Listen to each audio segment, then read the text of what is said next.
I would argue the leader of the pro-life movement in this country is Lila Rose. She's the founder of Live Action, and her newest book is Fighting for Life, Becoming a Force for Change in a Wounded.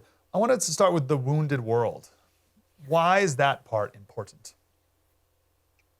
Well, first of all, the world, it's reality. The world is really wounded. With abortion, there are, in the United States alone, over 60 million kids killed by abortion since it was legalized.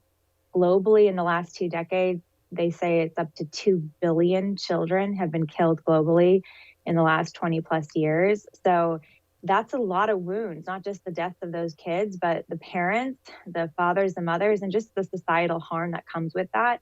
But I mean, original sin, I believe it exists. I think there's evil and good, and we are always in a war. What are we going to pick? Are we going to choose to do what's right or choose to do what's wrong? And so I chose Wounded World because we are wounded. Everybody has wounds, has struggles, but we can overcome and rise above that if we're willing to fight for what is good and true and beautiful. The woman who is so desperately poor in such a horrific life situation. And also, I feel like something that the pro-abortion people will say is they'll characterize people like you and me, Lila, as thinking that people who have abortions do it flippantly. And they're like, no, like it's painful and it's horrific and they don't want it, but they need it, and they feel like they're trapped and suffering, and you're being so mean to them by telling them they're bad. And all, right? So how dare you judge and criticize this person for doing something she doesn't want to do, but she's in such a desperate situation she has to. What do you say about that? Well, first of all, if you're so desperate that you have to have an abortion, where's the choice, right? They say pro-choice, it's empowering to women. If you are so poor and so desperate that you feel like you have to kill your child simply to succeed in life, then that is not choice, that's desperation.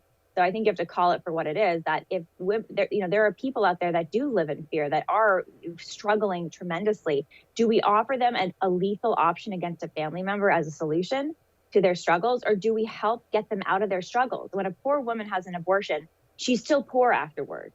If a rape survivor has an abortion, she still was a survivor of rape. She still was a victim of rape. If a woman who is in an abusive relationship has an abortion, she's still in an abusive relationship after that abortion. All the abortion does is make her the mother of a dead child now, and her life circumstances are all the same.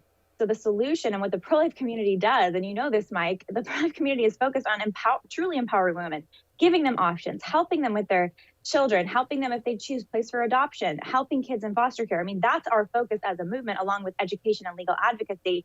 What is the pro-abortion side doing? They're offering one choice, it's not a real choice, to kill a child. And that is no solution for any woman. Great point. Last point on the negative, and then we'll get to the positive. There's a lie from the pro-abortion people that you won't regret it. Right?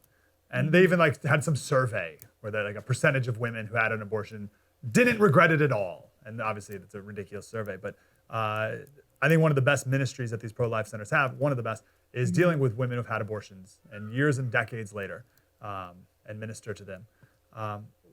What's your experience in this with knowing people who regret what they did when they were told, of course, they wouldn't by the world?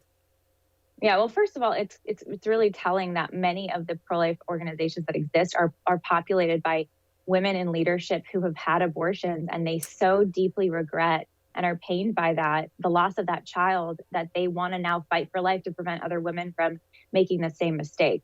And fathers too. I mean, a lot of men involved in the movement as well. My first time praying outside an abortion clinic was with a gentleman who'd been there faithfully to offer resources to women because he told his teen girlfriend to have an abortion when he was a very young man, and he just brutally regretted that. So abortion regret is everywhere. They're the walking wounded, but healing is possible. There's amazing healing ministries like Rachel's Vineyard, Silent No More. There's Surrendering the Secret. We love these ministries because it says you can heal after abortion, and you can put your pain to something beautiful, something good in the future to help other people. The media, pro-abortion groups, they don't want to acknowledge post-abortion regret. They don't want to acknowledge the emotional and psychological trauma that comes with abortion. Literally, women 100% more likely, 100 times more likely to have mental health issues in the years following their abortion. I mean, there was a big study that was even reported by CBS News, but it got covered up by other media groups. So we have to talk about this because women are really hurt and affected. And the mainstream narrative is like, oh no, abortion's great. It's like getting your tonsils out when it's really this devastating act against a child, and it's devastating for women too. What posture would you recommend pro-life people have as we move forward in general, and then as, like I said, approaching this big Supreme Court decision coming up? What's the posture of a pro-lifer? Yeah, I love that question. And I do talk about this a lot in Fighting for Life. Like, what does it mean to fight for life? I mean, how do you do that in a way that's actually going to help save lives and persuade people and be winsome? And it's a journey I'm still on, and Live Action's still on, when we're reaching 15 million people weekly with pro-life education. And I think there's a few principles. First of all, I would say go into it with an attitude of love. You know, we're here to win hearts.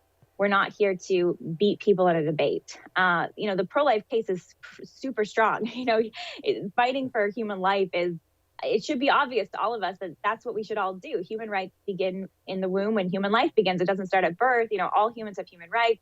But go into it with love, with the focus of persuasion, as opposed to the focus of just proving yourself right, because that's what's actually going to move the needle. And then I think another thing that's really key, actually, is for us to be educated. You know, we should take the time to study the issue, take the time to do the research, take the time to read about pro-life apologetics, fetal development, risks to women of abortion, the abortion procedure. When we are empowered with the facts, we're more confident, because I think sometimes pro-lifers have a confidence crisis because the world seems so hostile, and the world of social media, the algorithms favor, I think, a lot of pro-abortion arguments. But go into it with confidence and with love and with your own being equipped yourself, and then you will be a tremendous force for good to help save lives. Wow.